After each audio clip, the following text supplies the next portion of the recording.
Queria que você falasse do seu sentimento, porque foi um jogo muito aguerrido e eu tive a impressão de que o Vasco poderia vencer nos minutos finais. Fiquei com a impressão de que as penalidades, naquele momento, foi até mais...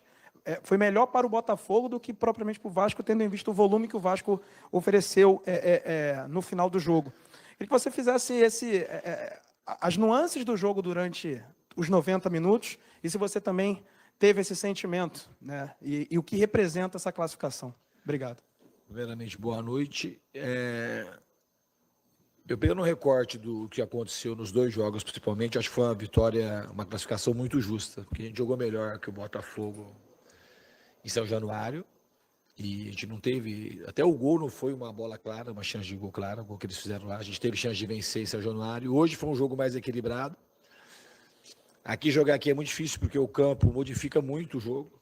É um campo, já é mais rápido por natureza, e eles encharcam muito o campo para começar o jogo, e depois então ele ganha outra dinâmica. Então o time foi inteligente para poder tirar um pouco da velocidade do jogo, principalmente nos minutos iniciais dos dois tempos. E aí eu concordo que dos 25 minutos do segundo tempo para frente, a gente estava muito mais perto de fazer o gol do que o Botafogo. Mas o importante foi que a gente foi para os pênaltis, coisa que a gente treina sempre. A gente treinou muito pênalti, os caras não bateram o pênalti só por conta de casualidade. Eu sempre treino a minha vida inteira, qualquer adversário, quando tem a mínima chance de ter disputa, a gente treina pênalti. E todos os jogadores treinam. Então, foi uma vitória do trabalho de todo mundo, de muita gente. Todo mundo se doou muito aí do departamento médico para que o Tietê pudesse ter a chance de jogar. Infelizmente, ele sentiu de novo, e do Paulo Henrique recuperar. O Puma, que veio direto da seleção, foi muito importante hoje também. E o Vasco é isso, é um trabalho de muitas mãos, do presidente, que passa por muita gente no CT e chega no torcedor, que é um torcedor muito diferente. Um patrimônio nosso, muito bom ver a torcida feliz do Vasco. E quem mais merece isso, acho que é a torcida. Diniz, boa noite. Danilo do Expresso 1923, parabéns a você e ao grupo. Queria falar um pouquinho sobre as mudanças, as apostas em Matheus França novamente e no Robert Renan nos minutos finais. O Matheus França, para a gente, fica parecendo que ele ainda sente um pouco a falta do ritmo do jogo, mas foi a primeira escolha para você no momento que o Coutinho pede para sair. Queria saber um pouquinho mais da escolha pelo Matheus França e o Robert Renan, como é que você achou que foi o rendimento dele na partida? Obrigado. Então, a escolha do Matheus França, se a gente não colocar o Matheus para jogar, ele não vai ganhar ritmo nunca também, né? Mas ele é o jogador da posição do Coutinho. E eu que está treinando para aquela posição, que foi contratado para jogar. Obviamente, poderia ter colocado, fazer um outro tipo de alteração, mas eu achei que o Matheus, pelo que ele produziu nos treinamentos, pela expectativa que a gente tem nele, pelo jogador que eu aposto muito que ele vai ser, que foi uma contratação que a gente tem muita convicção na contratação do Matheus. E ele ganhando mais condição física, ele vai produzir bastante. É um jogador que, 2 anos que ele está no Crystal Palace, ele tem uma minutagem muito pequena. Então, é natural que ele sinta um pouco nesse reinício dele de retomar com mais minutagem, dele não sentir um pouco mais travado. Meio natural isso. Mas ele deu a contribuição dele, teve muita personalidade para bater o pênalti. E a outra pergunta, qual era? E o Robert Renan chegou antes do Matheus e tem treinado, é um jogador, esse já é um jogador que eu conheço há muito tempo. Todo mundo dizia para ele que ele devia jogar comigo e todo mundo também dizia para mim que ele devia jogar comigo. Então é meio que as características que o Robert Renan tem muito a ver com aquilo que eu penso de futebol. E além disso, ele como pessoa, eu conheço um pouco da família dele e como pessoa é um jogador que eu sempre quis trabalhar. Eu acho que eu tenho coisas a oferecer para o Robert. É só o início da nossa história. Eu acredito que ele vai produzir muita coisa aqui no Vasco, que é um talento, um jogador diferente. Um jogador que de trás é um dos grandes jogadores aí que apareceu nos últimos anos no Brasil. Ele tem tudo para ter uma carreira brilhante, o Robert Renan. Diniz Tébaro, do Grupo Globo, boa noite. Queria que você continuasse falando sobre o Robert Renan, porque hoje foi uma classificação que teve vários personagens, mas falando em específico sobre o Robert, coube a ele cobrar o pênalti que selou ali a decisão por pênalti e a classificação. E ele vem de uma passagem pelo Inter onde ele ficou muito marcado por um pênalti que ele errou de cavadinha. Você que é um entusiasta do lado humano, assim, o que você acha que representa para ele já estrear cobrando um pênalti decisivo, um pênalti que classifica o Vasco para as semifinais? E o que você achou? Teve alguma conversa com ele ali? Você sentiu ele bem ou ele já se candidatou para cobrar? Como é que foi isso, por favor? Então, eu tenho muitas coisas para falar do Robert Renan. Você relembrou o lance do Inter, e é um lance para mim que marcou muito. Porque quando ele errou aquele pênalti, ele foi extremamente criticado.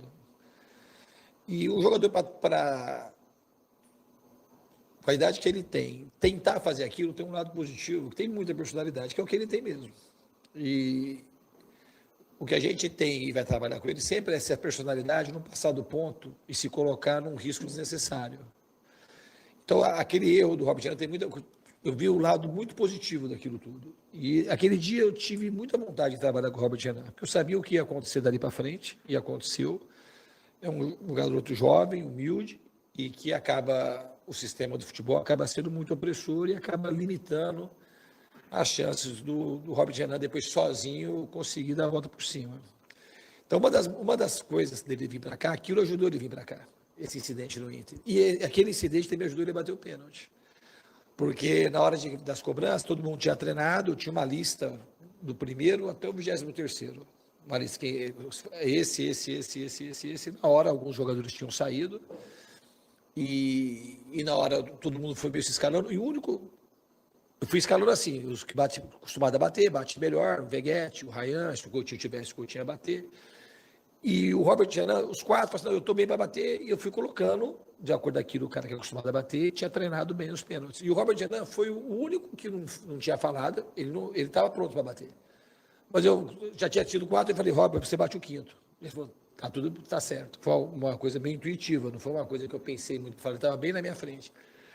E eu acho que ele merecia esse prêmio para ele, porque certamente o Robert Renan sofreu muito com tudo aquilo que aconteceu no Inter.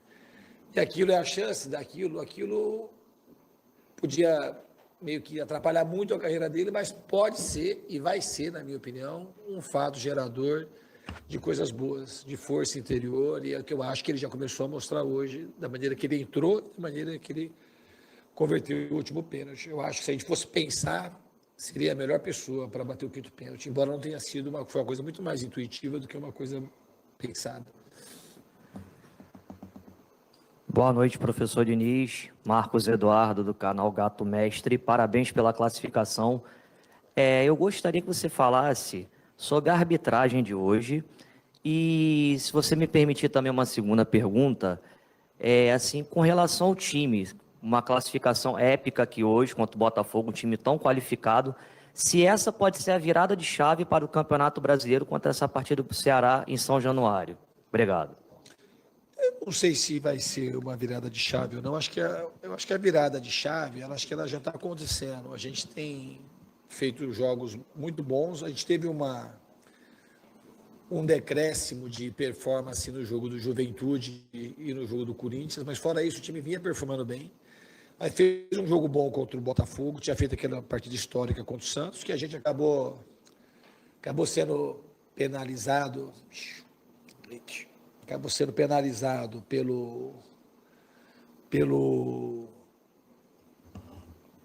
por ter jogado muito bem. A gente acabou sofrendo um pouco os dois jogos, na verdade foi essa, a gente não soube absorver bem aquela vitória, e a gente fez um jogo muito ruim contra o Juventude, e um pior ainda contra o Corinthians.